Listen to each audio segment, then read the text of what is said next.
everyone. I'm Sam Castine. Welcome to Mooers. We're here for the dedication of the Watson Memorial Senior Housing.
Jewel, Pat's supposed to be up there. Can you hear me okay back there?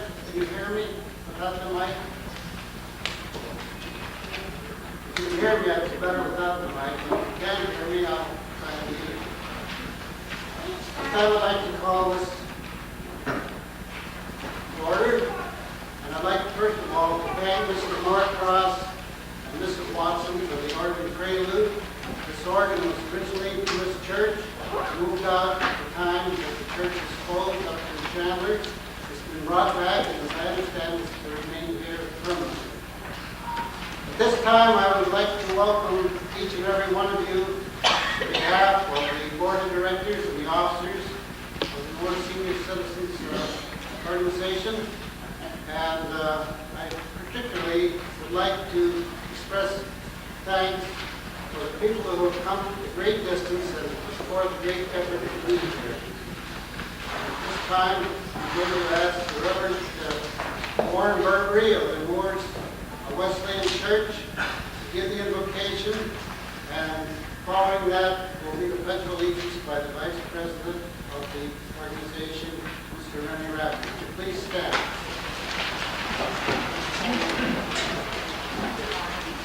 Let's pray.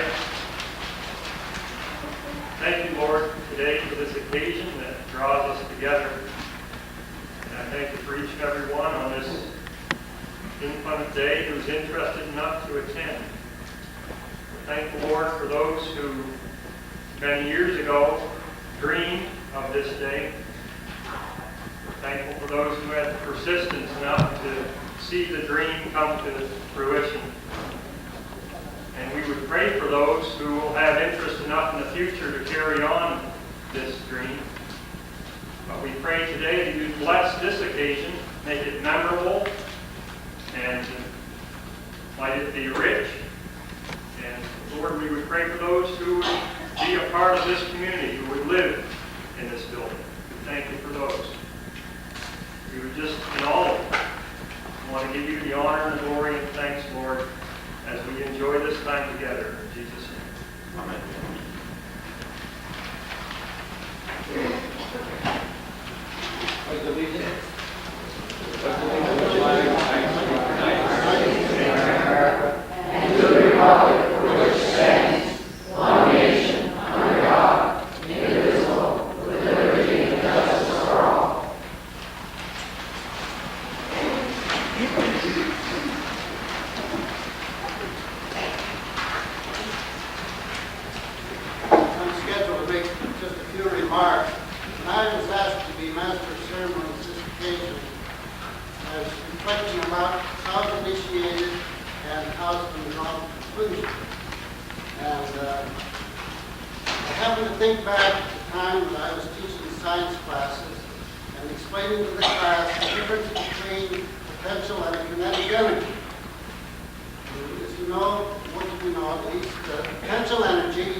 Treasurer, and also the Supervisor of the Town of Mooers. The Directors, Stephen Brown, James E. Keeble, Attorney at Law, Evelyn B. Ray, Leonard Liam J. Menard, Winston R. Norcross representing the Presbytery, and Lynn C. Lemire.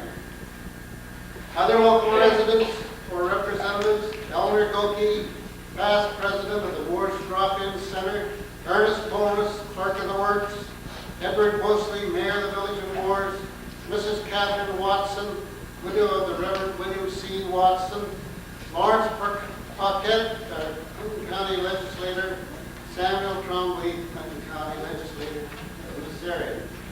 We wish to thank Steve Menard, WPDC, for recording and giving publicity to this event, and many other people who helped in any way. At this time, I would like to introduce Mr.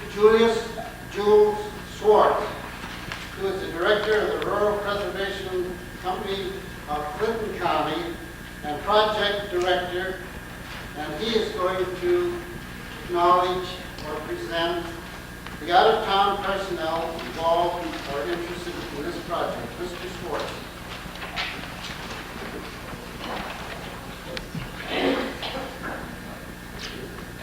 Thank you, Paul.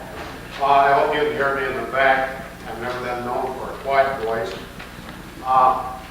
As Betsy Baker has shown up yet from the governor's office. Well, the weather has taken a toll. I'm going to ask some people to stand up. And is Betsy Baker out there?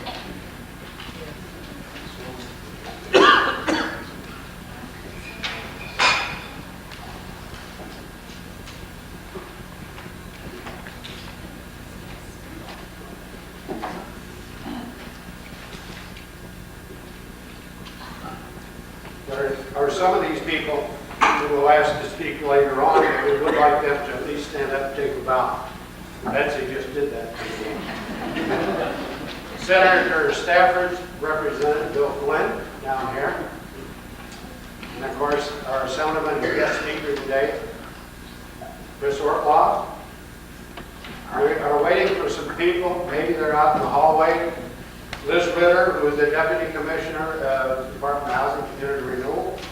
Are you out there, Liz? George Frame, Regional Director of the Department of Housing and Community Renewal.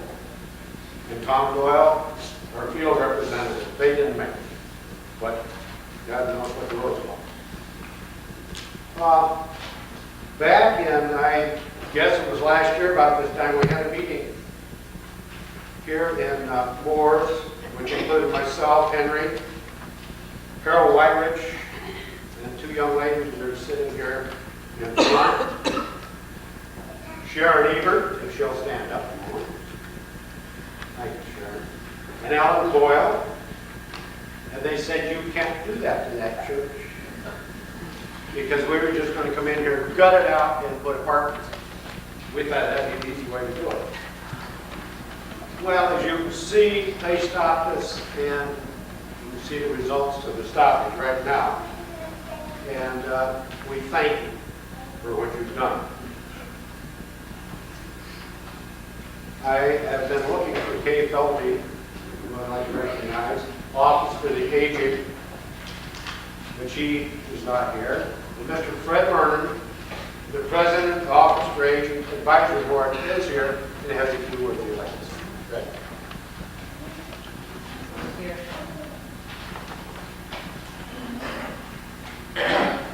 I want to bring greetings to you people, particularly this gentleman here, as you all know, from the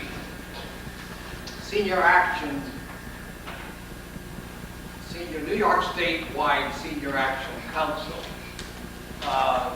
We were to have representatives from there today to greet you people and add their word to this, but they called me early this morning and dictated this message, which I want to read to you now.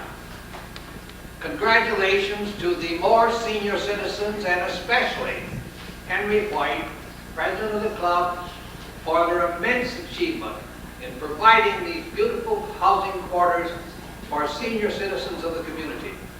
Unfortunately, unforeseen circumstances prevent our being present with you today.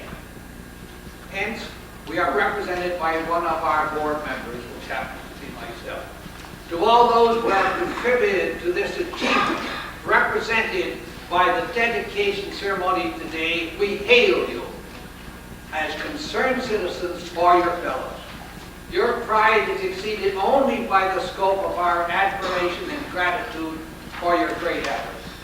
Let us add an additional accolade for Henry White, whose efforts also extend to the state of New York and advancing the help for senior citizens. Thanks to you for reaching far beyond the boundaries of Mooers and Clinton County, indeed all across the state of New York. And it's signed by Bonnie Ray, Executive Director, and Joan Butcher, Regional Director, New York Statewide Senior Action Council. And if I could at this particular moment add just another word for the Advisory Committee of the Office for the Aging, of which Henry also happens to sit as Vice President. We certainly have been back in this effort all along, and our pride in this occasion today extends, I can't tell you how high. And we all extend to him congratulations, to you congratulations, and great thanks to all those who contributed to this success today. Thank you.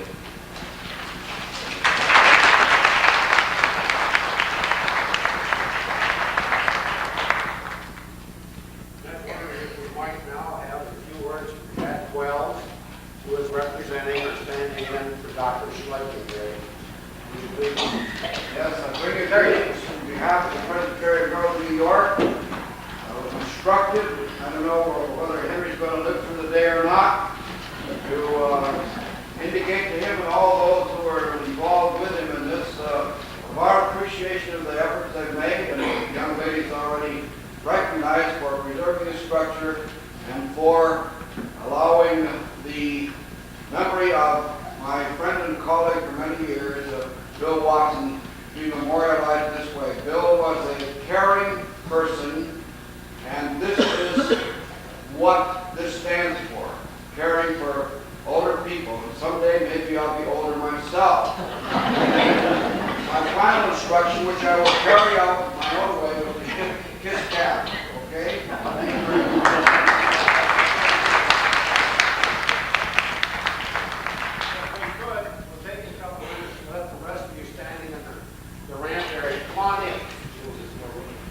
Plenty of Back room. in this far corner, behind the TV camera, on top of the sandwiches, wherever you get. Just don't touch the TV.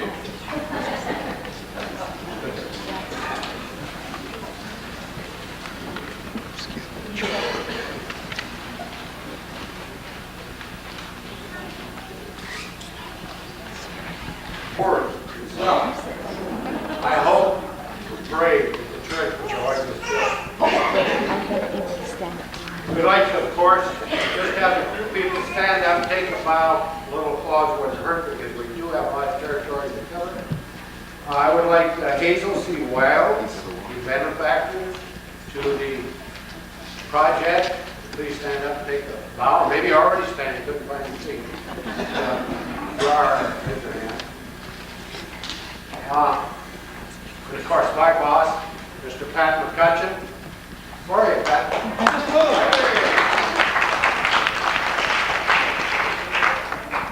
Pat is president of the Saranac Senior Citizens Club. Eileen Casca, back here someplace. Would you stand and take a bow, please?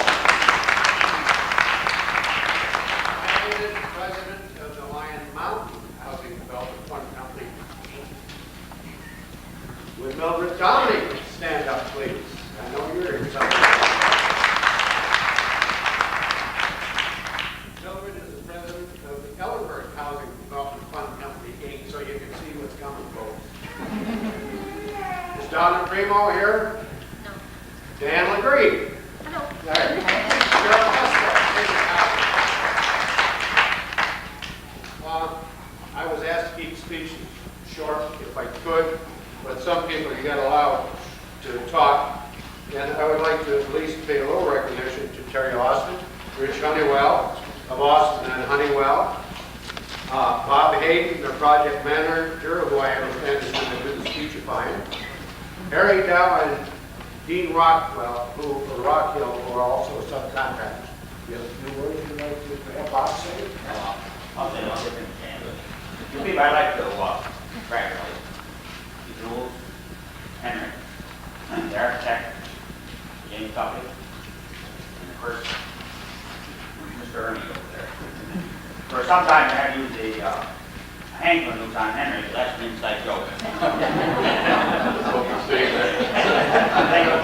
Thank you, Rich, for having us today. Well, we were dedicated to give you people a quality product, and I guess that's up to your scrutiny. It's been a very drawn-out project.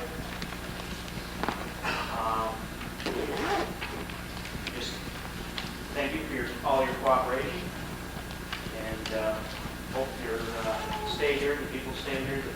You're going to be living in these apartments. Just pleasure.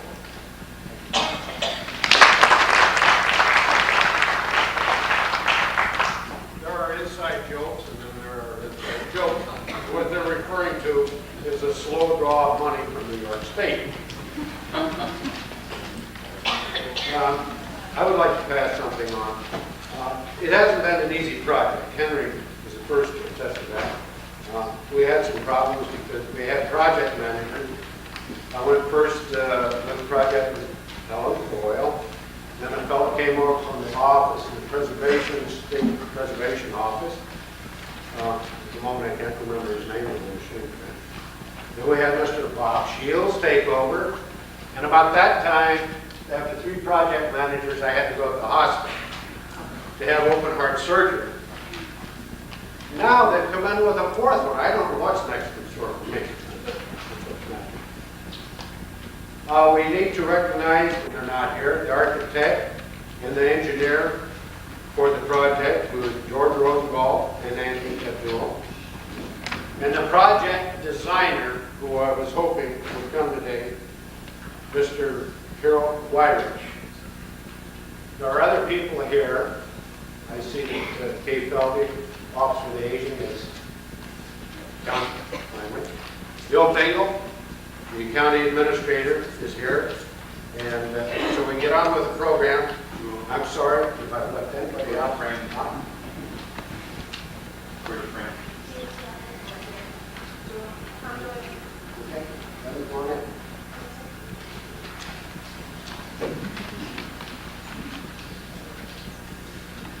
George, come on, please.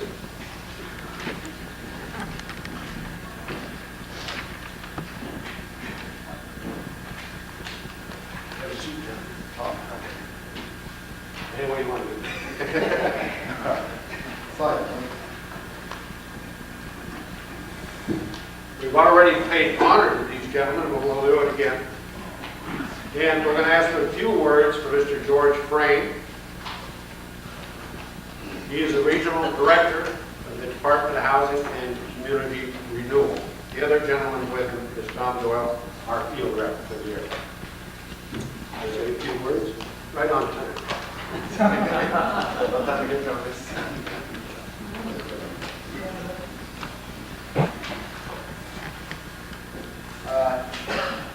Sorry to make everybody whatever goes wrong, goes wrong. The Commissioner of Regional Housing, Richard J. is asked me to send his wishes and on the completion of the project. He's pleased the role that Regional Housing plays in providing capital funds so that the project could proceed. The uniqueness of this project lies in the fact that you have 2 not-for-profits came together, joined forces, joined resources, utilizing the experience of each other, staff support, and put this project together to address the housing shortage.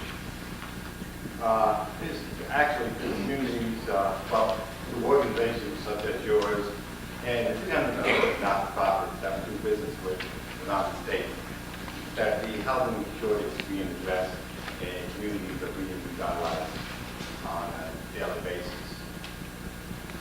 We are proud that they have housing programs that communities can take advantage of that are available to the local population so that these projects such as elderly housing, affordable housing can proceed on a regular basis.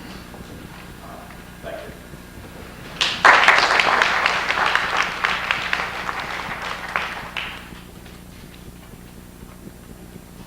This time I'd like to call on Mr. Winston Marcross to give a history of the church representing the present church. And machete would be a little easier to get around here.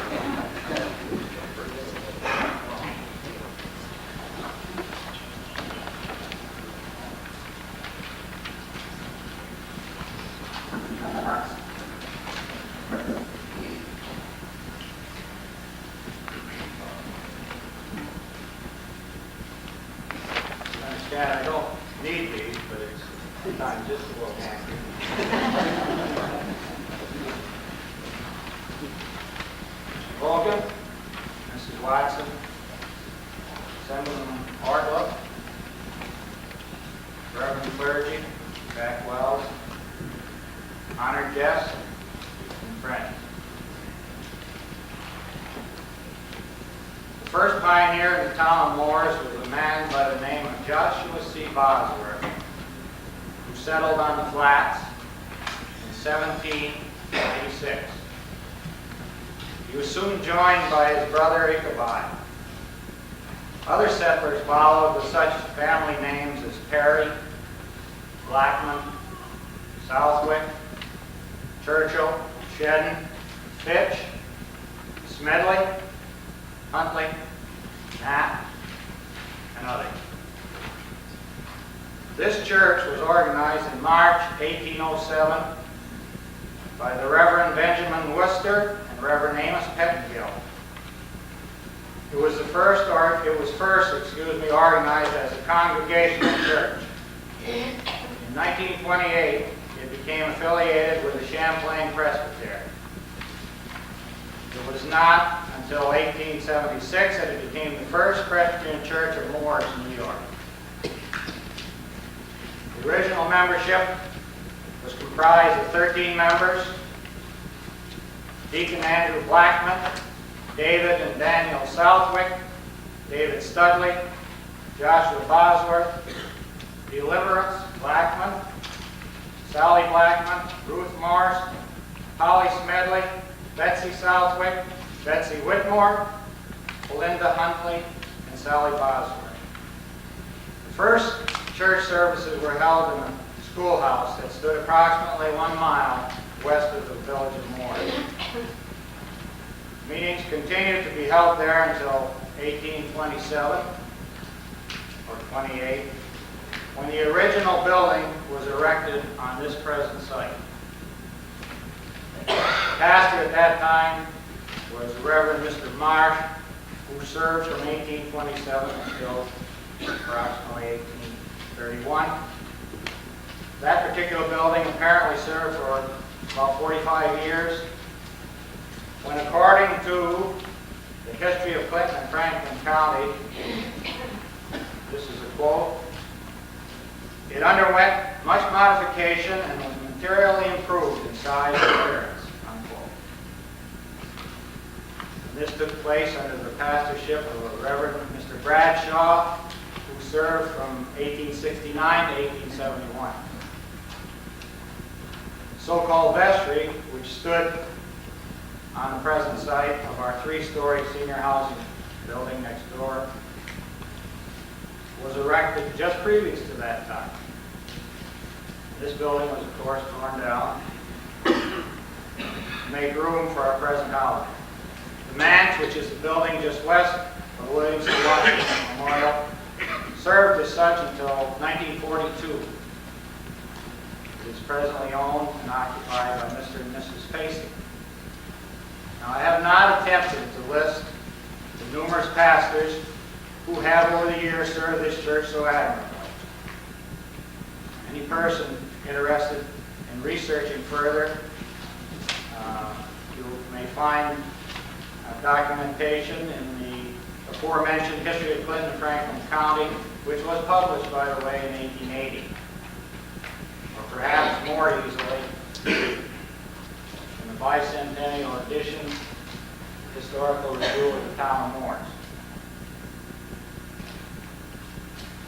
The portion pertaining to this church was condensed and arranged by Catherine Watson and was originally researched by then Lieutenant Colonel Max C. Wells of the U.S. Air Force, who was a guest speaker at the 150th anniversary service held in this church in 1957. My own affiliation with this church began in 1941. As a young student, I joined the First Presbyterian Church. Minister at that time was the Reverend William Cullen Taylor, who had served continuously as pastor since the fall of 1920. Shortly after this, he was forced to retire due to his failing health. He was the last pastor to occupy the house next door. It was later sold and has changed hands a number of times since then. In 1942, the Reverend William C. Watson assumed the duties of this pastor, in addition to the churches in Champlain and Rouse's Point. In 1957, following his marriage to Catherine Fish Watson, he moved to Mooers and lived just up the street until his death in 1985. He continued to serve this church, even in failing health, until it became physically impossible for him to do so. And in 1977, when the last organized worship service was held in this building, some of you may have been present, Reverend Watson was presented with a plaque which read, Reverend William C. Watson, on the occasion of his 60 years in the Christian ministry, with grateful appreciation from his congregation and friends. 60 years, my friends. 60 years from McGill University in his first parish in Winthrop and Brasher Falls in 1916, and then 5 years as superintendent of missions in the Adirondacks, in such places as Keys Mills, Harrietstown, Lake Clear, McCollums, Santa Clara, Guideboard, Indian Carry, Childwell, Island Chapel, by Model T, by train, and yes, many times on snowshoes and on foot. He served that mission.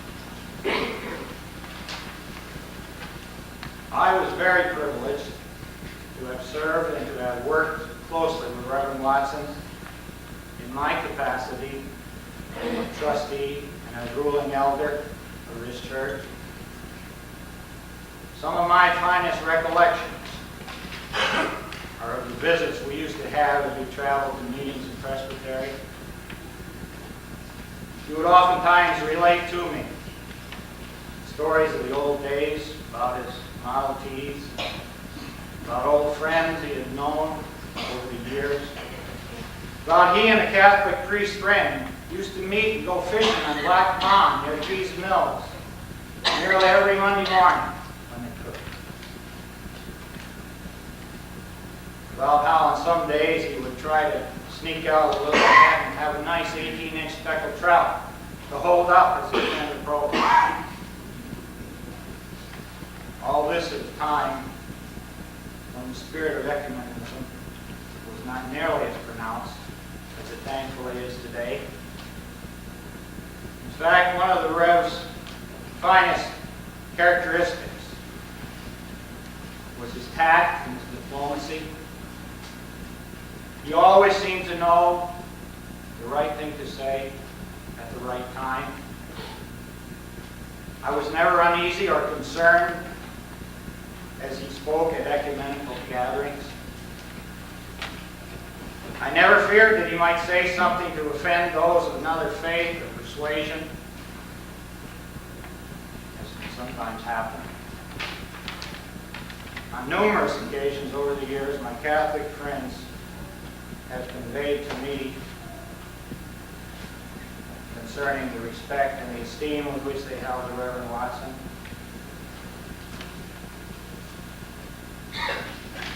Once closed, the congregation and trustees were faced with the specter of a vacant church becoming vandalized and deteriorating with the loss of its beautiful stained glass windows. We thought that perhaps somewhere there might be another Presbyterian church that might have a use for our precious windows. This was the case. And the Fort Caroline Presbyterian Church of Jacksonville, Florida, responded. One January morning, when the temperature was 20 below zero, I met two representatives from Jacksonville at the Burlington Airport.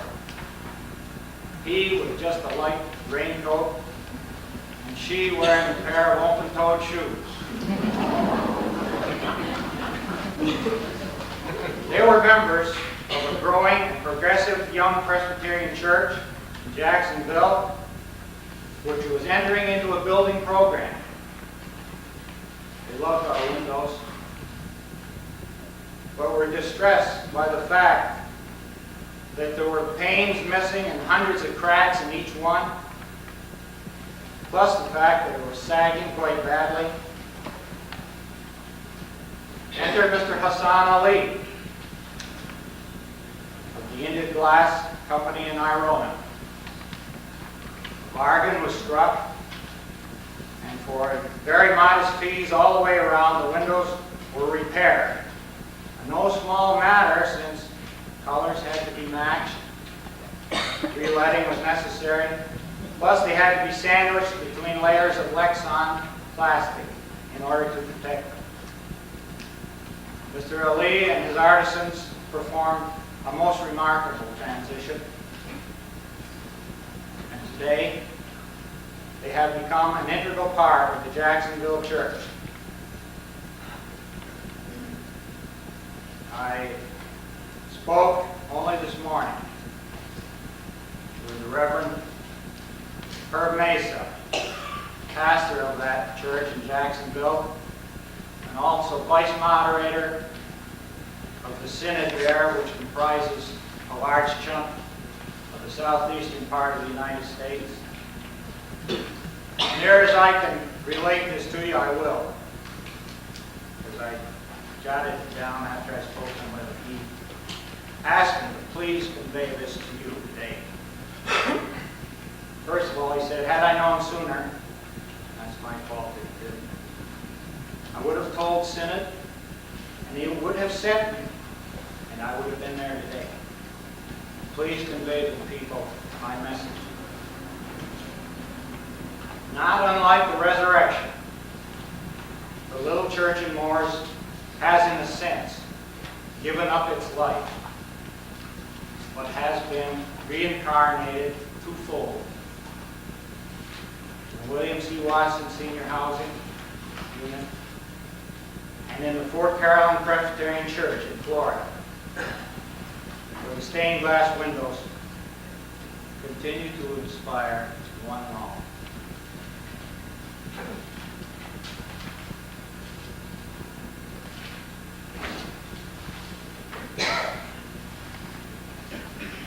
The Reverend Peter Slichting, who is General Presbyter of the Presbytery Northern New York, and whom Jack is representing today, always maintained that there might be a future mission for this church.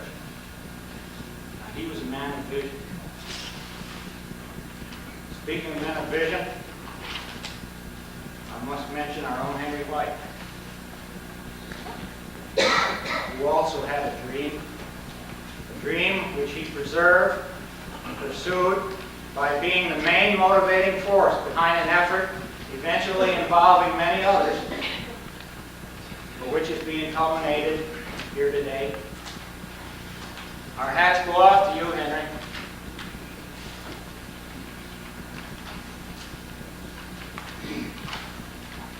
Now, my mind goes back to the thoughts of Reverend Bill Watson. I can still hear the sound of that great booming voice that echoed time and again from these very walls as he sang the hymns that he loved so well. To me, he was the Rev. To Catherine, he was David. To others, he was Bill. But to everyone who knew him, his life has been and continues to be an inspiration which will live on as long as he can be remembered. How appropriate, how fitting that this edifice should be named the William C. Watson Memorial. A place of ecumenism which can be utilized by persons from all religious backgrounds, from all walks of life, where fellowship and concern for one another in the truest form of Christian love will become our mission now for tomorrow. The other morning, I spoke briefly with Captain Watson. As we talked about the memorial and about Reverend Bill. He asked, do you suppose that he knows? I can't answer that question. But one thing I'm very certain, he is with our Lord. And if somehow, from somewhere, he does know, he's showing that big broad smile, and he will be very, very pleased. Thank you.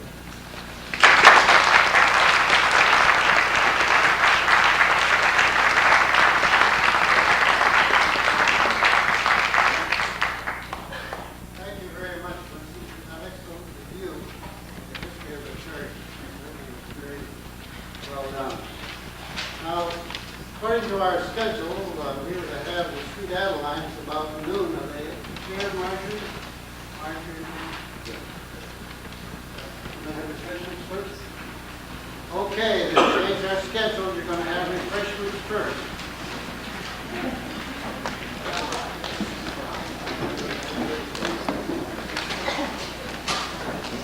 I'm delighted to be here. I'm delighted to see this beautiful building. I think you have a real treasure here, and I think you will find that it's going to be a delightful addition to your community. I bring you greetings today from the governor. He would like to attend many more functions like this than he is able to do, but that's what I'm for. I'm here in his place. Mr. White, honored guests, clergy, and friends, I am pleased to send greetings to all of those gathered to dedicate the Watson Memorial Senior Housing Project. Congratulations to you and your board and to all those responsible for the successful completion of this 11-year apartment complex and community center. I commend you all for your efforts to provide housing for the elderly in a rural area such as Mooers. May your project enjoy continued success. Sincerely, Mary Ellen.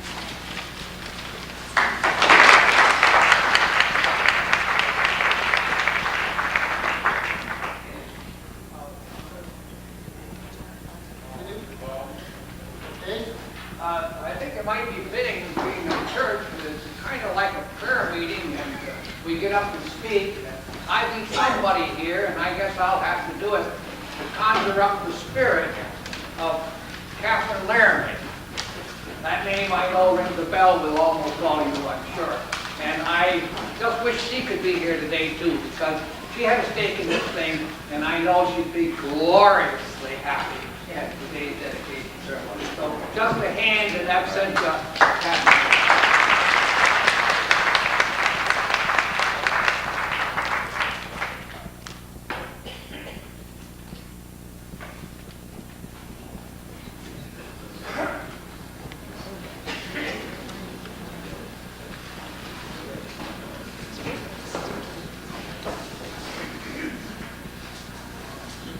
Good morning.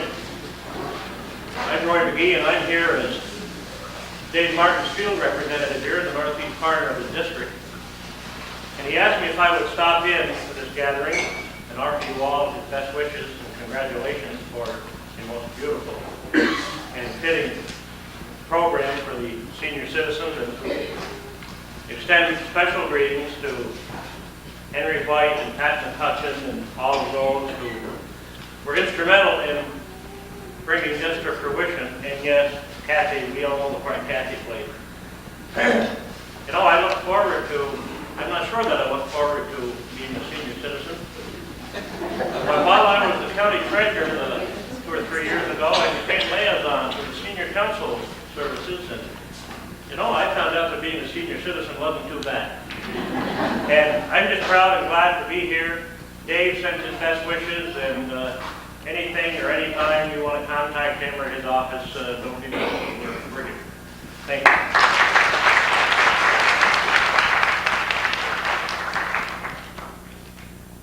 Mr. Williams, representing Senator Stafford, I'd like to bring the greetings from the Senator.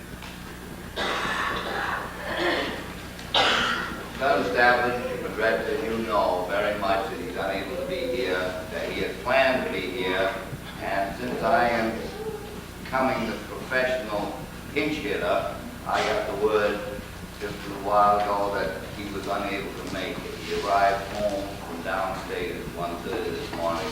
He's leaving for Albany again at 11:30 this morning. And he's going at a trip up to Vegas. Henry's pride, he's bursting these buttons around here. But I want you to know that the senator is fully aware of this project. He's very proud of it, and he's bursting a few buttons too, for the cooperation, the great work, dedication of everyone working together has produced a magnificent project. I have one regret. I'm in the senior citizen category, but I didn't get my name on the list in time to get in the park. Congratulations to all.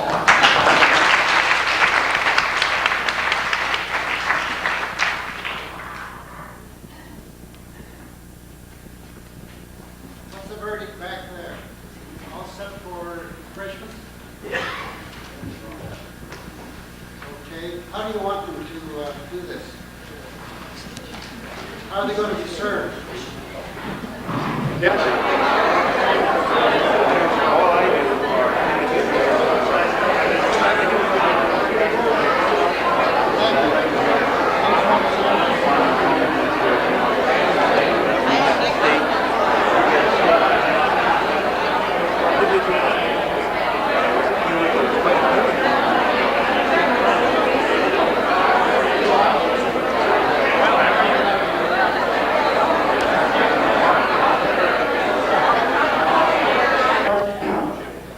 Norcross of Mooers, Helen Kirby of Peru, Marie Naporis of Plattsburgh, and Carol Haas of Wilmington. Thank you.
The odd over here is Carol Hess, and she's from Wilmington.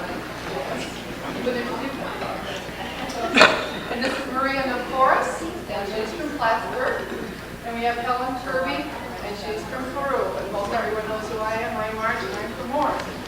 Carol sings the baritone. Maria sings bass. Helen sings the lead, and I try to sing the tenor. I'm just an add-on to this group. I'm not their regular tenor. I borrowed them from today. All right, we're going to do another song for you. Someone to borrow some guys. Can I take a chair and sit right there?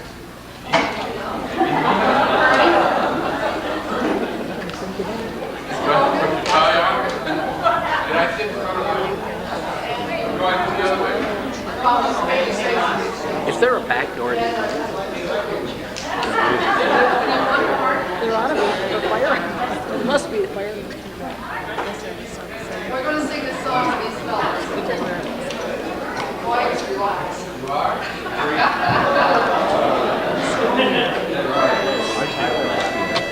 You can't.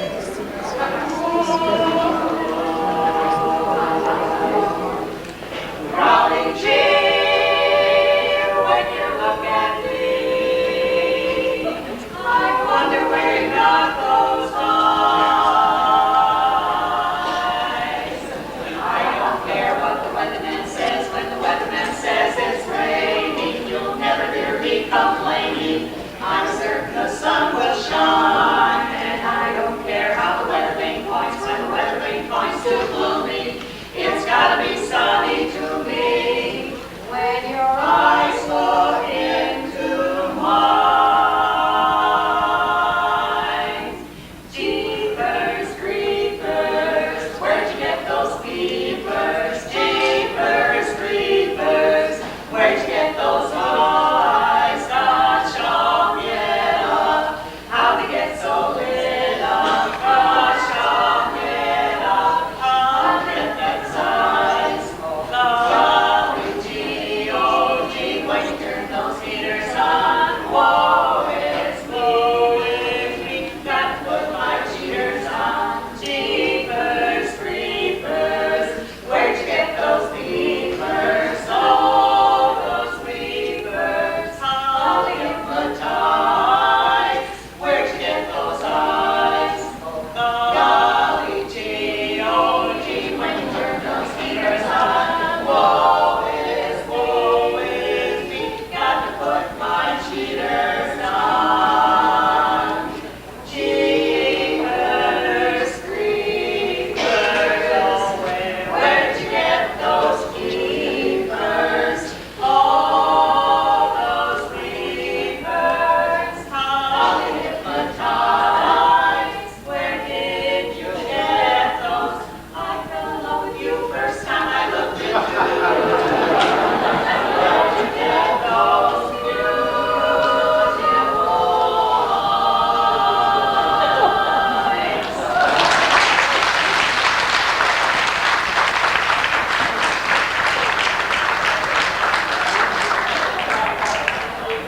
I told you I wasn't so bad.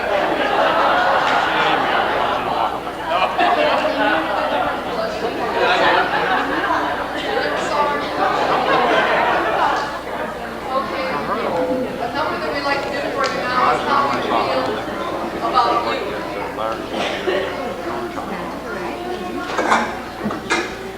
So I asked her what she was doing. I wasn't very happy with me. I don't know. Okay, that kind of verification out there. She said she was going to. Knock on the door. What she wanted to do.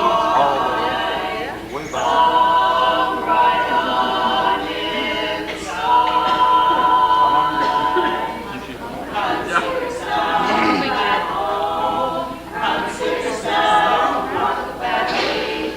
We've taken you so strong. It's clear we're going to get along. Consider yourself well in. Consider yourself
and it's called Fun in Just One Life. And if you think we're confused, we will be.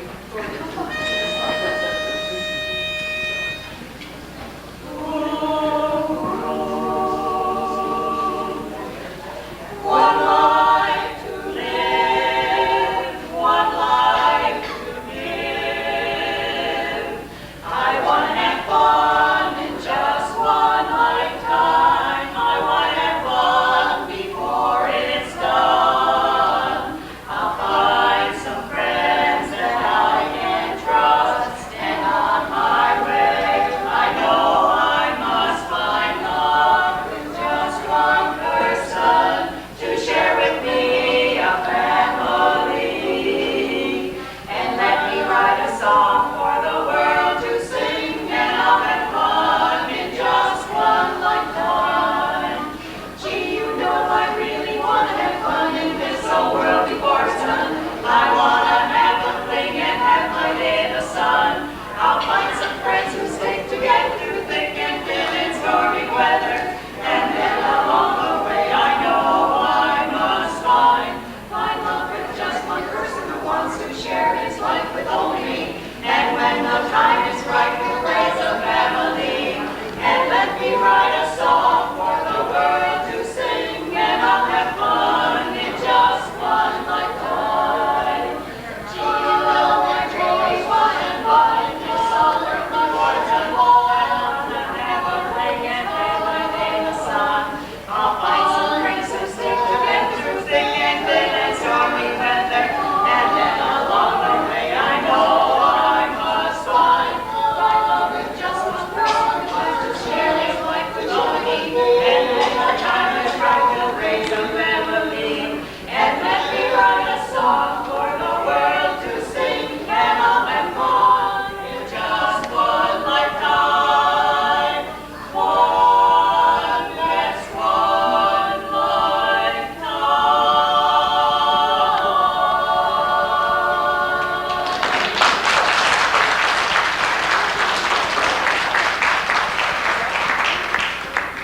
Thank you very much, Steve.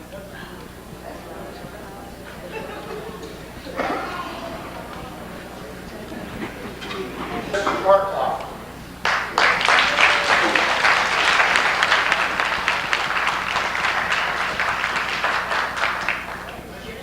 For that nice round of applause that it really ought to be for you, particularly for the people of Mooers and the board and Henry. I won't mention all the names because I will certainly forget or overlook someone, and that would be kind and unfair, but I do want to say that it is obvious that Henry White had something to do with this because he's so happy. And Pat McCutcheon, of course, all over the county we know the hard work that you've done. It's kind of appropriate, I suggest, that we're here in a church building because in a way I think you're a missionary for good housing. And it doesn't matter to Pat whether he lives in your town, whether he's ever been to your town, although he has. What matters is if it's on the map, he's got a pin on it. And that means if you don't have a housing unit, there's one in his head and in his dreams. And of course, that's entirely appropriate because it's probably also in your dreams. I had some prepared remarks, and I tore them up and threw them away after I walked in here because having been in here 2.5 years ago, when it was dust and dark and the floor creaked, and it was the shell of a once obviously great community religious structure, but it was only the shell. And to walk in here this morning and see the transformation, as I know it has been for each of you, was overwhelming. It takes a great deal of optimism. It takes a great deal of perseverance and faith to make a project like this happen.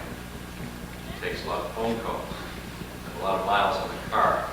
But behind all of that is the determination and faith, and at root, I guess, optimism. And without singling out any one, let me just say that it reminds me of the definition of a true optimist is a 90-year-old man who gets married and then looks for a house near a school.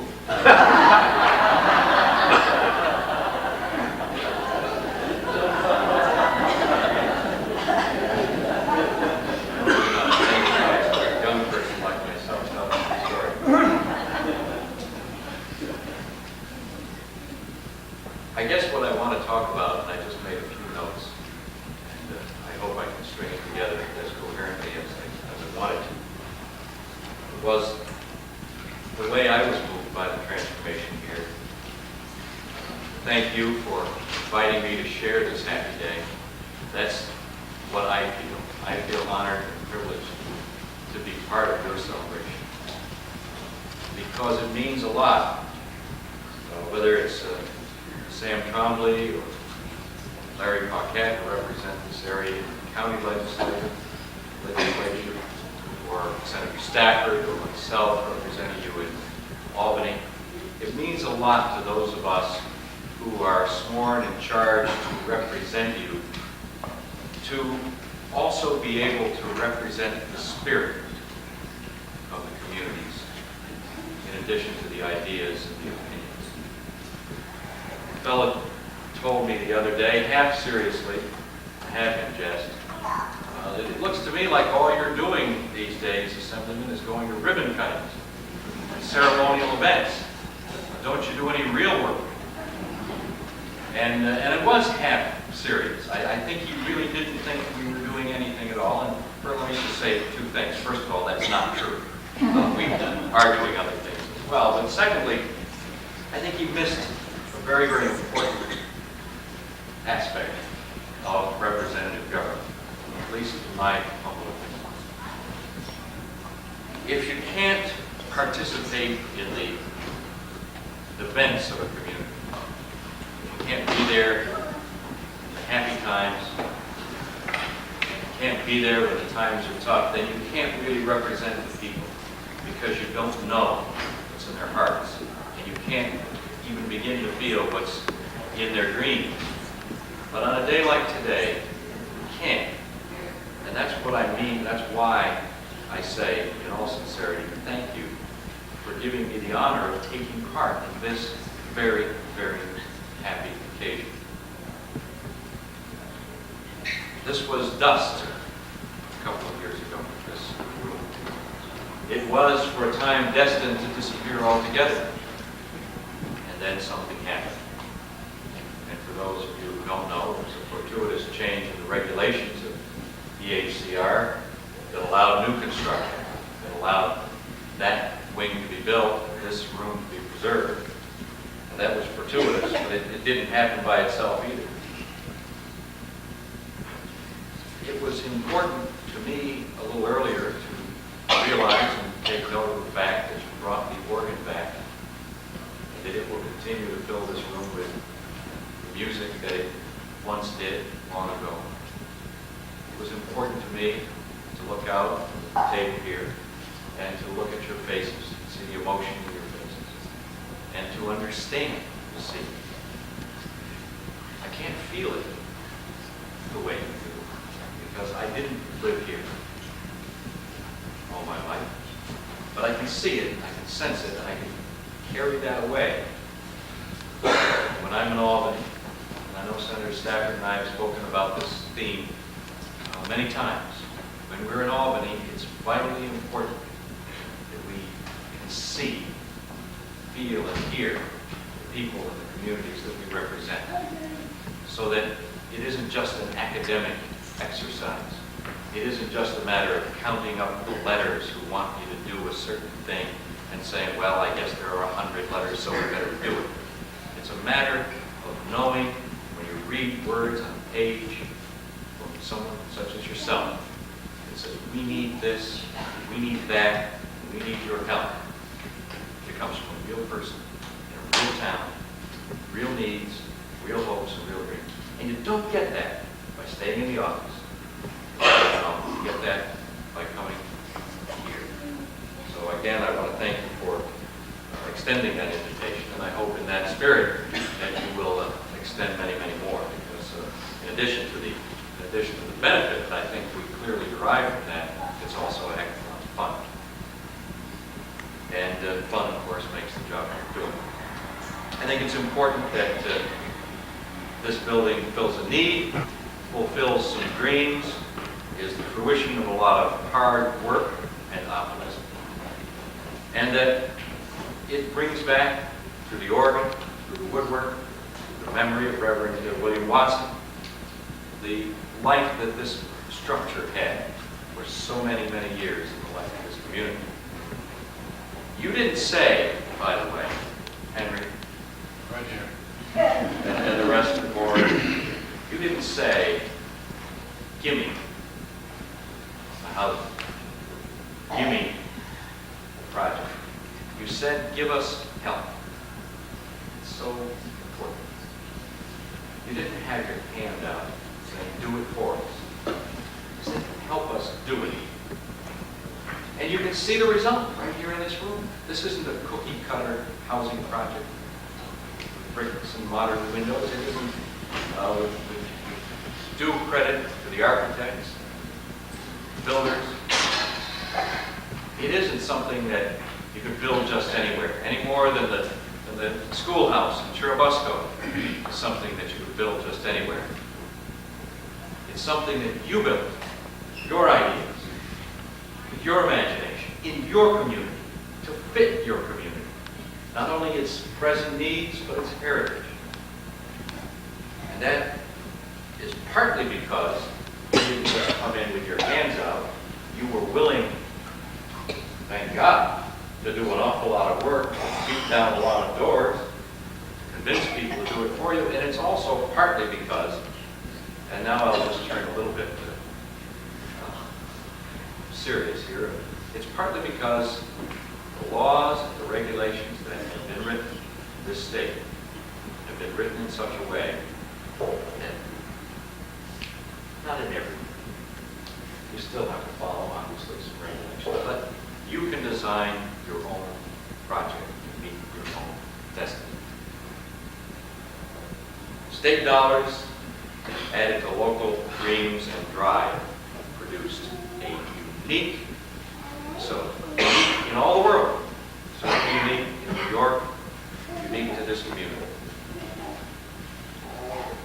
It hasn't been easy or quick, and it wouldn't have happened without your determination. The state did help. Thank God we have these programs that bring your tax dollars back here to work for you. But also, thank God that they don't say, we're going to build it our way. You have to pay for it. You have a role. And that's just terrific. It may never be that way. Kathy Laramie's name was invoked here before, and should be again. Remember all the visiting fireman tours, all the buses got through here and everywhere else. You know, it wasn't just a place on the map after she got done, after you got done. Because if there was anybody in Albany with anything to say about whether this money or this project was to go forward, they were dragged, most of them willingly, I suppose a few of them kicking and screaming, to northern New York, put in a van or a bus or a car, and driven all over God's half acre in God's country. And I'm sure most of them didn't know where they had been. Except that they'd been to a place that needed their help, that had the determination to make it succeed, had a program, and all they wanted was see it, as I said before, look into the faces of the people, be in the community, and how can you help? Not. And it worked. And Kathy, if you were here, I'm saying it to your face, and I hope all of us who have an occasion to communicate with Kathy will again give her some thanks for all the energy and dragging people up here. Kate Felty, saw you earlier. The cause continues. We've got able leadership continuing here in the county to do this. So anyway, in conclusion, this isn't just a ribbon cutting. And I didn't really know how to answer my friend the other day when he said that. Thanks to you, I do know. And I'm going to tell him tonight why it's so important to go to ribbon cuttings, why it's so important to be in the communities you represent when the community has a big event, to share that to the extent that you can, and to accept their invitation to be, to the extent that you can be, a part of their lives, so that you can go back and do the job you're elected and sworn to do, to represent not just your opinions, not just your ideas, but the spirit of communities like this one. Thank you very much.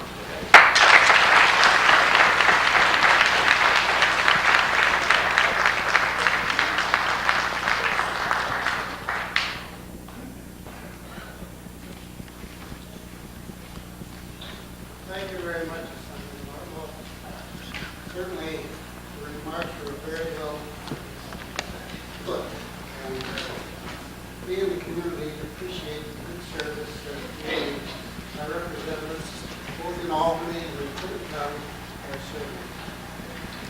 This time, an announcement I'd like to make. Quite a number of people want to sign the sign-up sheet, and they would like to have your name if possible. And if you haven't, we'll leave the sign-up sheets at the end of that table and include the program today. If you haven't signed it, please sign it, because we would like to have an idea of the number of attendance, and also we'd like to have your name as an attendee. This time, I would like to call on our town supervisor and ask if he would like to make a few remarks. Jack, would you like to Clergy, distinguished guests, city members, community members, as well as surrounding. It's a great day outside, which is very poor. It's a great day inside, and the people of this community be really proud. I also like to thank the committee members that work on this committee. Also, from the beginning to the finishing of this project. Both in great detail, the lots we commended on. As the town board, myself as supervisor, and the rest of the board, I'd like to hope this is just the beginning. So some events like this, more to follow in this path. Also, some of you have always wondered about the rope hanging outside here. I've been asked questions about it quite a few. And some of you people don't realize what this rope was about. It seems like Terry and Bob had reasons to do it once in a while. Henry was pestering a lot. Also, near the end of the month, sometimes the money didn't come in on time. That's the reason of the hanging rope outside. And that's why he's smiling today, because he's here and the rope is gone.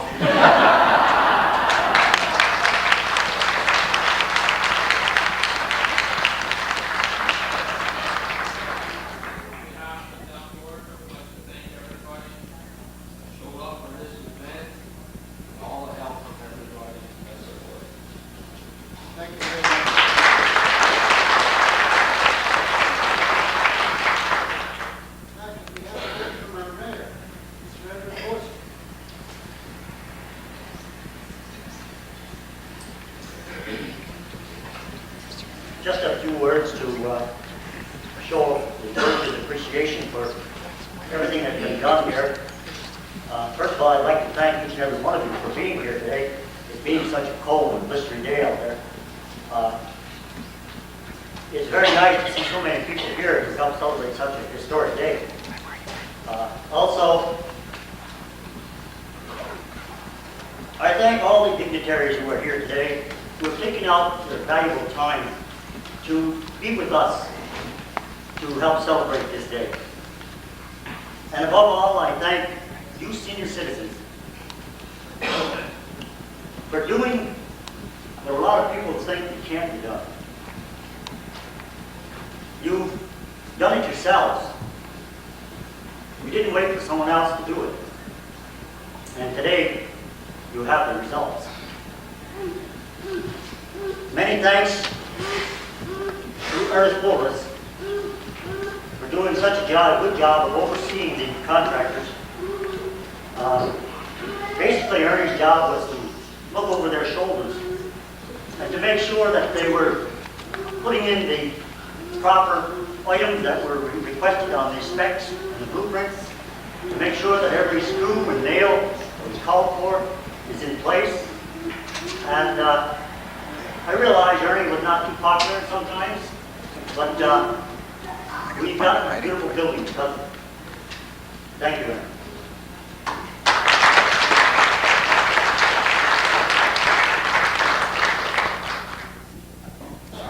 I'd also like to thank the Senior Citizens Committee for coordinating this project.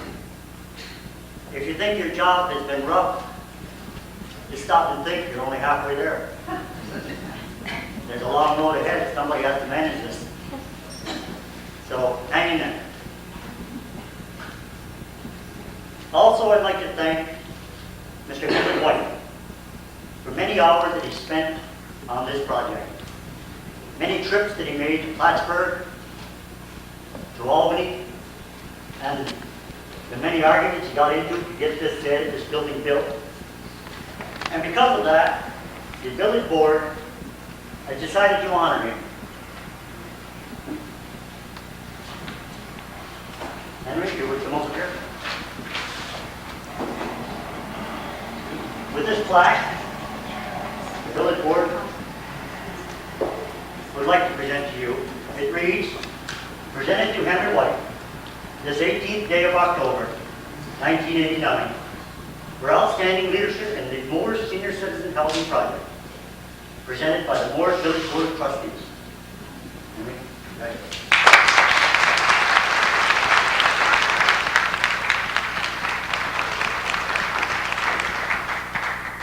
Last but not least, congratulations to the Mooers, from the Mooers Village Board, to each and every one of you senior citizens for helping make Mooers a better place to live. Thank you.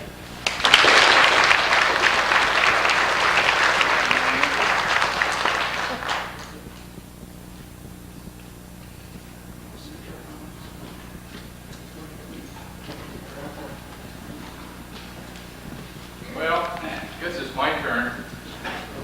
And I'll tell you, I've heard a lot of presidents make speeches. They all begin with my fellow Americans. Well, I'm not going to say that. I said it already. But I will say my fellow seniors. I am most proud today to be here to witness this beautiful building and ceremony that's going on. I know it's been a long struggle, and I had a lot of help. I'm getting the bouquets, I can see. But you people out there deserve the bouquets, because you were in back of me all the way. And if it wasn't for that backing that I got, this never could have come about. I had some good friends that really helped me here. Charles Chandler, long time gone, long time friend. His wife, Emma Chandler. Winston Norcross, Mrs. Catherine Watson. We all got on the bandwagon when this church was going to be torn down, I understand. And with the help of those nice people, we obtained this building. And come to the conclusion that we just couldn't renovate this building. We had to leave it as is, so that's why we got this other new apartment over here. I also want to thank the architect, the engineers, Harry Austin, Rick Honeywell, Bob Layton, and everybody else, especially those little guys way down in the bottom of the totem pole that did the hard work. They're to be congratulated. They're the ones that really put this thing together. They might be the figurehead, but they For that, I am thankful. I'm also thankful for having the family that I got. Viola, my wife, she's been behind me every step. My daughter Dolly, she's been with me also. My son Larry, they've all been right and back. And I can assure you, without their backing, I don't think I could have gone this far. But I'm a guy that when I start something, I like to see it finished. We ran into obstacles, believe me. You don't do this smooth sailing. You're going to run into obstacles. I have. Jules bear this out, he's a good man. Jules Pat Crutchin was behind me all the way. I know I've given him a hard time, but then thank him. I want to tell you something else. There's many a night that I went to bed and I dreamed, and I dreamed, and I prayed to God that this would come about. And now is the time to thank God. It is about. Thank you.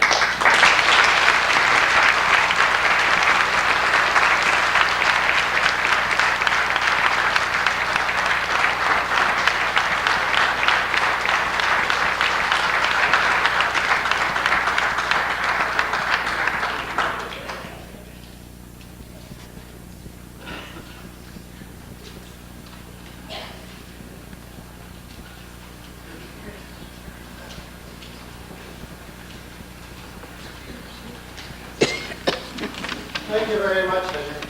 You're welcome.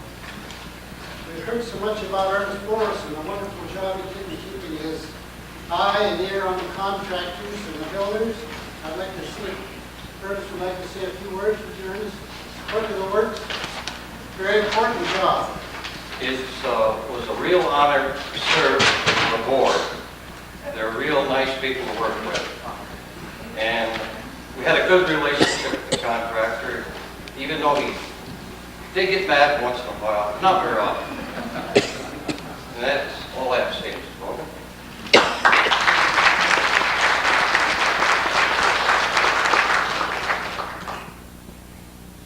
Is there anyone else here that would like to make a few remarks? Anyone? You have a letter that you'd like to read from someone or anyone before we move to the next part of the segment? If not, then I guess we're ready for the dedication. Jules, do you want to introduce the... I certainly would. I'd like to introduce the president of the board that I work for, Mr. Charles Pat McCutcheon.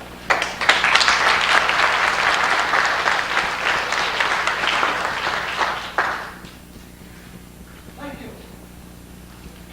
I had a lot of pats today. My own and pats on the back. It isn't my fault, believe me. It's because all of our little towns up here, seniors, work together. Believe me, with Kathy leading us and grabbing everybody by the hand, we're going to go see the governor. We're going to get Bill Emick, the head of the Department of Housing, up here. Or we're going to get somebody else up here. That's why we've gotten what we've gotten. I have to apologize for leading Kathy Laramie astray in her advocacy work. I was going down to the Department of Housing, and Kathy went down, and Judy DiStefano, who was in charge of the senior services in Plattsburgh. And I said, gee, there's a program starting in the Department of Housing that you ought to know about. How about going down? Well, we went down to Albany, we knocked on doors, and you couldn't hold them back.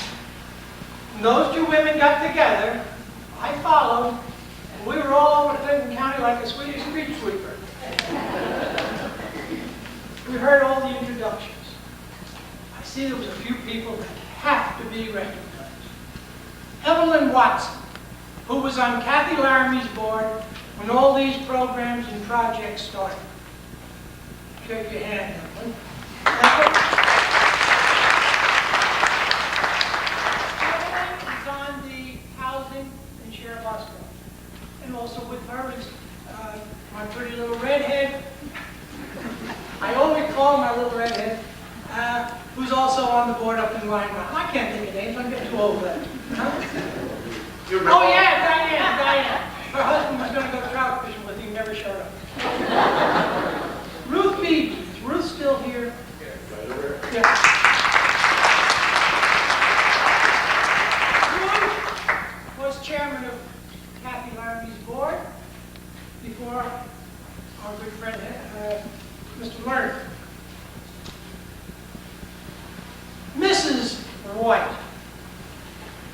put up with that old man and his running the roads every day. You can't get him, but you can always get hold of his good wife, leave a message. She deserves so much thanks for what has happened here.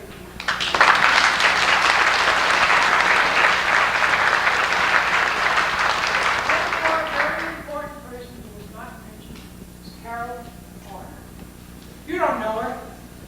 Carol Carter is in charge of HUD, Section 8 Rural Rental Assistance for these types of projects. Through Carol, we have rental assistance on this project for the people who cannot afford to pay the rent that's here. The federal government is picking up that rental assistance for 15 years. Wonderful, big help. Now I'll go to prepared notes. It's a great honor and pleasure for me to lead the dedication of this really unusual and outstanding housing project. I hate to look at notes. I generally can't keep it quiet. I might tell you, the first time I heard of Henry White and his group of helpers who were interested in housing, when I was invited to address the Board of Directors of the Senior Citizens Council of Lincoln County about housing options and how to go about getting them. This was at the time when Judy DiStefano was their executive director. They were starting to work on the Cornerstone House in Blackburn. Henry cornered me towards the end of the meeting expressing an interest in housing in Mooers. Sometime later, we saw sites in Mooers I never knew existed. In fact, I hardly even knew how to get up to Mooers. I knew if I come up 22, if I come in 11, I could hit it. If I didn't know how to come up through Ledges Corners and the Old Ben Road, I found it. He showed us this beautiful building. I could not foresee this building being changed into 3 floors of housing. The architect came up with me a little later and says, boy, that's a beautiful project. We can put 3 floors in. But then that nice little blonde that was sitting here in the front seat came up from the state of New York, hysterical preservation, and said, you can't tear that woodwork. That is historical interest. You can't touch that. So then the state of New York says we can use some of the money to build a separate building and just use the lower floor for the housing. We brought Bill Emmett again. When we were storing the refugees in Plattsburgh who couldn't get across the border, and Bill Emmett and the governor came up here, the seniors were invited to meet the governor's plane. We had a sign. I have a sign that said, what about our housing? We had a grant from Housing Trust Fund of the New York Department of Housing. I waited 16 months to final papers after we had the approval. He come up to me and said, what about your housing? I said, Governor, I said, that bill that you signed for Housing Trust Fund was a wonderful bill for rural New York. But I know when you signed that bill, you never expected the Department of Housing to put those roadblocks in front of us. We're waiting 16 months for our final agreement. He said to his secretary, take this man's name and Kathy Laramie's name, send Bill Emmett up there. Kathy, the brains that she's got, she writes a letter to Bill Emmett. Dear Mr. Emmett, we appreciate our governor promising to send you up to visit us. She writes a letter to the governor. Thank you for promising to send Bill Emmett up to us. About 3 weeks later, Bill Emmett is up here. We toured. We had the senior citizens bus from Saranac. Up here and took him for a ride. And we showed him this. Boy, what a beautiful project. You write the papers and I'll send you the money. We wrote the papers. We had already written. We're waiting for money on Saranac project. 3, 4, maybe 2 months later, 3, 4 weeks later, something like that, we had another tour up here. We had Liz Ritter, who was Bill Emmett's #2 assistant. And we brought her around up here. And she had been with him the first time. She says, you mean this isn't started yet? I says, no, we were knocked down on this project. She says, tell me, where's their telephone? I said, well, we're going from here to Sheriff Bosco, we can get to a phone up there. We went up to Sheriff Bosco, she picked up the telephone. By the time we got back to Saranac, Department of Housing had called Jules' office and says, that project in Mooers is all set to go. Just by having those people up here, having the right people up here, we've gotten things that other sections of the state would have passed about. Dennis, Whiskers back there. He's done so much for the low-income people in Clinton County. Hundreds of thousands of dollars for a lousy $30,000 grant to get paid. He's brought farmers home money in on what's known as a 504 grants or loans in the hundreds of thousands of dollars. We got a $50,000 from the Department of Housing under the Restore program. We used it up. They come around with a second program. We put in for more. We got another $22,500 on the second go-round. At the same time we got the second go-round, the city of Plattsburgh got their first go-round. $2,250.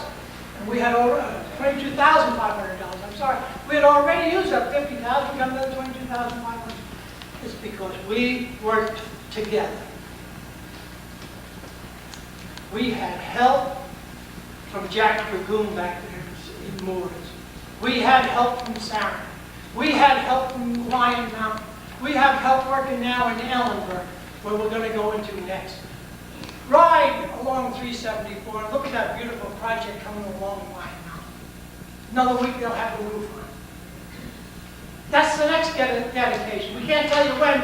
We keep a few days open sometime in March or April next spring. We're going to move in there. That's 18 units, and it's paid for by the federal government. I'm a foreigner. Why did I get involved in this? Because I went out with Kathy and I saw the need of it. And if you have any conscience at all, and you see how some of these people existed, they didn't live, how they existed, you can't turn your back. We brought millions of dollars in Clinton. What burned me, I'm a foreigner, I come from New Jersey. We're sending money to Albany, we're sending it to Washington. Come on, give us a little shake of it. We're getting it now, believe me. Jules is doing a heck of a job. We know he's overpaid, he's getting more gray hair. He got a little raise again this year, so he's happy. Dennis is with us. Our office closed down for this dedication. Jules is here, Dennis is here, and Karen, our lovely secretary, is here. Jules spent 2.5, 3 months in the hospital. Karen took all the responsibility for this project at Ellenburg, and she did a heck of a job. At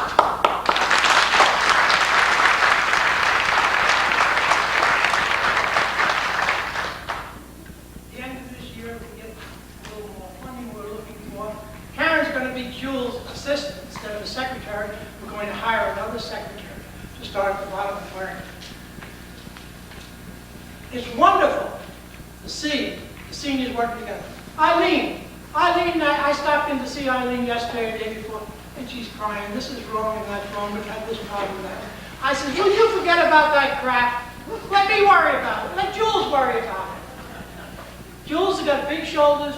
He lives in Keysville. He's partly in Essex County, so he doesn't worry about Clinton County politics. And I'm a foreigner, and I don't give a darn about Clinton County politics either. We're going to get what we want. We don't care who we have to help, who we have to step on. We're going to get it. Eileen's working like the devil to get to Lion Mountain. And we're working on, we've got the first part of the grant for Ellenburg for another project like Lion Mountain. We're talking about $1 million on each of them. Something like $600 or $700 in construction, $700,000 in construction, and $200,000 in rental assistance in each of these projects. We're talking about $1 million. Can you imagine $1 million donations coming into Clinton County? That's what's happening. And I'm very happy. I got to go back to some. As on all projects, problems always seem to come up. Henry had to have all the trustees of the Mooers Church sign off, then had to have the trustees of the Presbytery of Northern New York sign off. He signed an agreement with the Presbytery to make sure it stayed into a senior housing project and also maintain the ground in the park-like atmosphere. All the troubles and roadblocks and problems. You see this work, the results of Henry's work.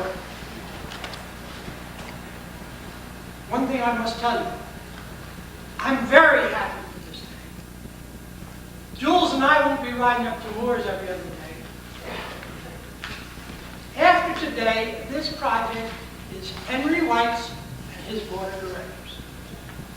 So we are very happy to turn it over to Mr. Henry, my very, very best friend, believe me, great guy, and his board of directors. Now I would like to call Mrs. Watson. Oh.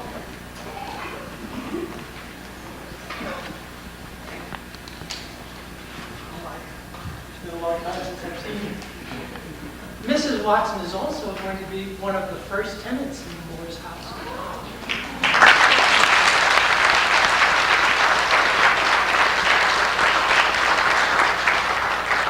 Being a foreigner, I didn't know Mrs. Watson. I met her when we first came up here. I'm very happy she's going to be a tenant here. We and you have this church for your senior house project.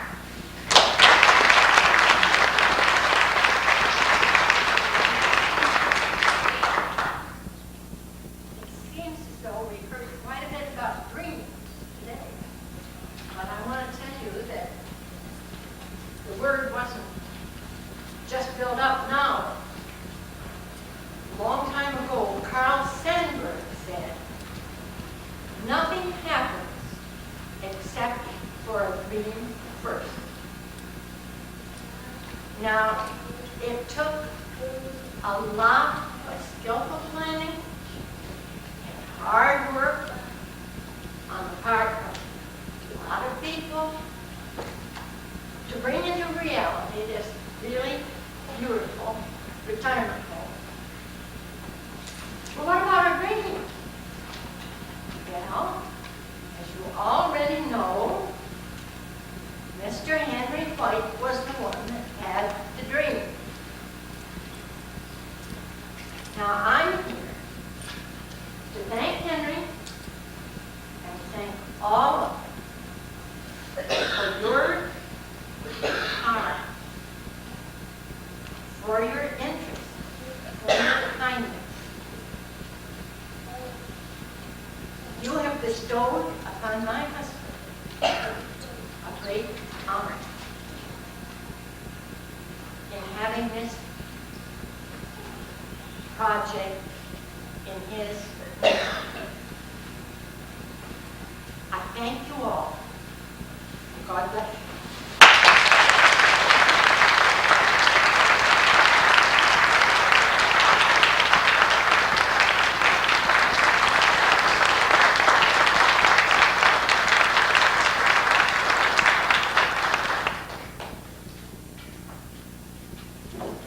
Thank you, Pat, and Catherine, for those very appropriate remarks. I have a couple of announcements to make. Well, in fact, I have one announcement. I've been asked to announce that there are commemorative bricks from the vestry are for sale as doorstops. And Mrs. Norcross is the original bricks from the building. She has beautifully, I don't know how to put it, decorated them so that they may be used for Right here. doorstops, and they're available. There's a sample of one right there if you can see it. It says welcome on one side, what does it say on the other? I can't read it. Well, it says Presbyterian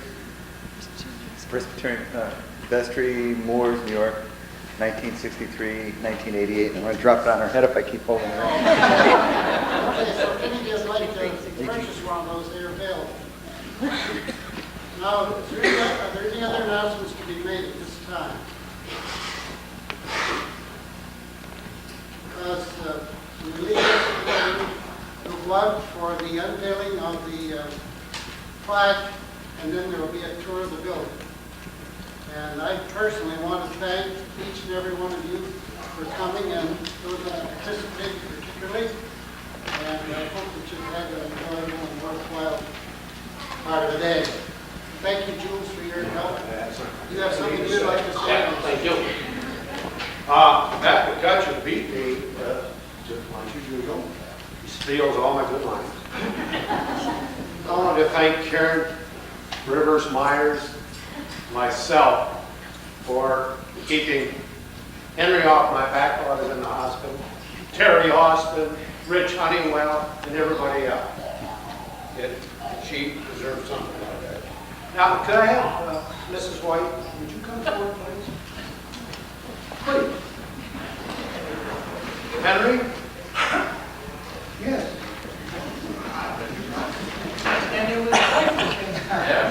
I mean, I know you two don't know each other very well. And you want to turn around and face the audience. I would like to present something to Henry. This is with the permission of Mrs. Catherine Watson and the Board of Directors. The building, new construction over here, was purposely painted white for a purpose. On this plaque that shall be mounted in the hallway, it's called White Hall, named for Henry F. White, grateful appreciation for his dedicated contribution in the development of the Watson Memorial Senior Housing Project.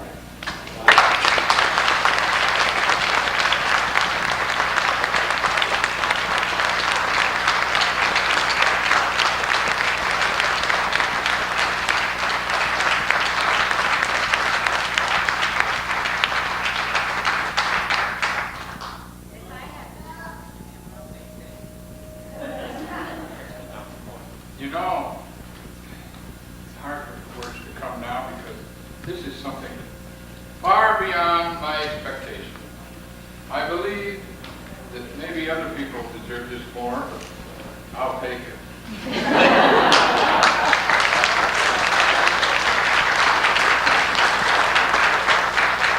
I also want to say that this could never have been accomplished without a lot of these. I said it before, and I'll say it again. And I believe some of the people that's here will back me up on this. I said that if we stick together, we work together, we can move a mountain. And we can. One pebble at a time. I do want to thank you very much, Joe. It's very nice of you to do this. You and the Board of Directors, I appreciate it, believe me. And I will cherish this for some time. You want to put it in the White Hall? That's right, because they're already driven down. The White Hall. The White Hall. Thank you very much.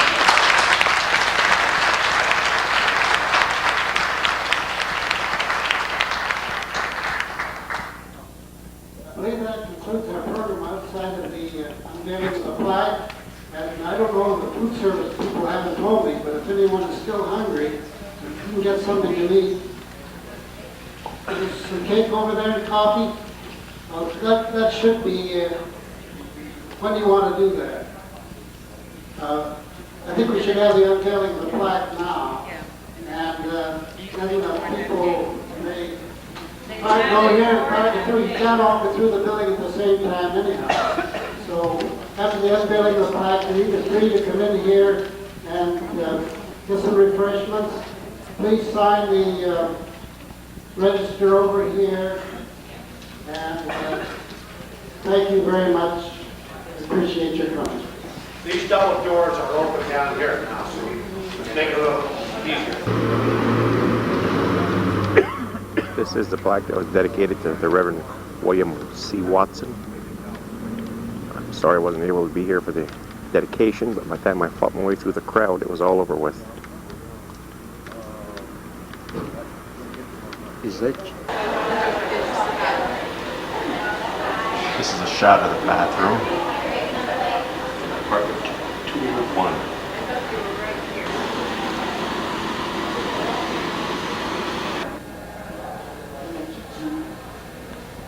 This must be the As to what you just heard, this is, I believe, the bedroom. So, The kitchen. here, he's taking pictures here. And this will be your dining room and kitchen area. Oh my goodness. And a lot of your friends. Down the hall, and the apartment is directly across.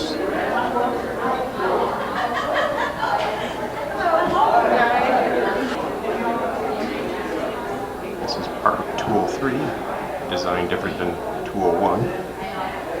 You enter into your living room. With your kitchen off to one side and the bedroom directly straight through.